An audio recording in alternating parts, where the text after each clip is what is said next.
theory of machines, we are going to discuss about balancing of machinery. Okay, this topic. So normally when nowadays we know very well this high speed engines and other machines is a common phenomenon. So all the rotating and reciprocating masses has to be completely balanced. If there's no balancing of forces, you will have more dynamic forces will be set up, and this will increase the load on the bearings and the stress also. So it may give to unpleasant sound also, and it may even cause dangerous vibration. So we are going to discuss about this balancing, how we are going to balance the masses. So first one is static balancing. Okay, so actually what you call the static balancing in the sense, when we balance a section of machinery statically, its center of gravity is located in the axis of rotation. So this process, as per this, we can imply that it will remain stationary in the horizontal axis without applying a braking force also. Okay, you need not apply a braking force. It will be remaining stationary at the horizontal axis. So in the this unbalance will be present even when the rotor is not spinning also. Dynamic balancing in the sense is the adjusting of an object's balance. You can add or remove weight. Okay, so we have to first determine why the imbalance is being created, and we have to calculate this while it is rotating at a predetermined speed. We have to imagine or assume a predetermined speed, and we have to find out. Okay, so what is the reason for this unbalance? Okay, this information will be providing how the amount has to be weighted and where it has to be weighted in order to counterbalance and provide and to reduce the vibration and provide balance. Okay, so first topic what we are going to discuss is balancing of rotating masses. See, whenever the masses are rotating or the certain masses are attached to the rotating shaft, what happens? The centrifugal force will be there. When there is a excess of centrifugal force, the shaft will be tending to bend and the vibrations will be provided. So due to this, what happens? We can attach some mass in the opposite side of the shaft so that the centrifugal force is being counterbalanced.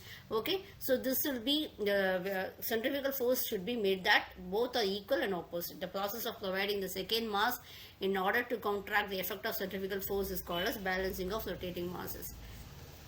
Let us consider the disturbing mass m1, which is attached to a shaft rotating, which is omega radians per second. R1 will be the radius and mass be the m1. Okay, so that is the distance between the axis of rotating and the center of gravity is m1.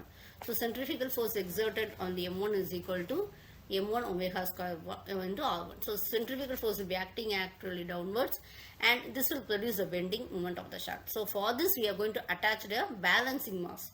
Okay, we call it as balancing mass m2, which will be attached in the same plane. Okay, so that the centrifugal forces become both equal and opposite. We can see that this m1 is this is the disturbing mass. So I am adding a balancing mass such that the axis of rotation is become stable and the vibrations are reduced. Okay, so this is FC2. This is balancing mass. So I am also centrifugal force. I am making this. Okay, now I am going to, and due to this, what happens? This is equal to this. So what will happen is we have to determine what is the mass which has to be given for your balancing and what it should be the radius of action. So I am giving you a problem so that you can understand it. Okay, I am having 4 masses m1, m2, m3, m4, which are being acting 200 kg and 300 kg, 240 to 60, and the radius also. So the angles are also radius of rotation. Everything else I have given. Now we have to find the balancing mass and all. So m1, m2, m3, m4 I have given you the problem itself for theta 1. We have to find out what should be the mass. So what I have done is I have drawn graphically to a certain scale.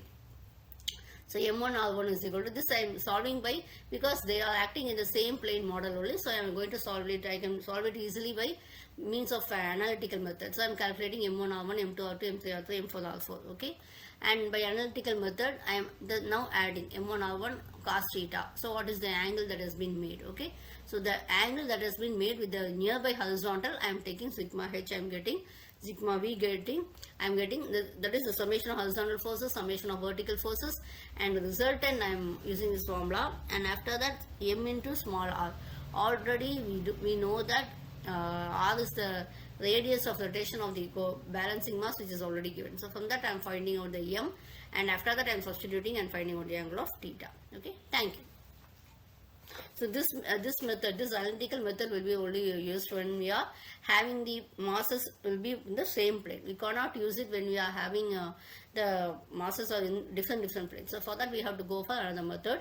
So we shall be discussing in the next one. Thank you.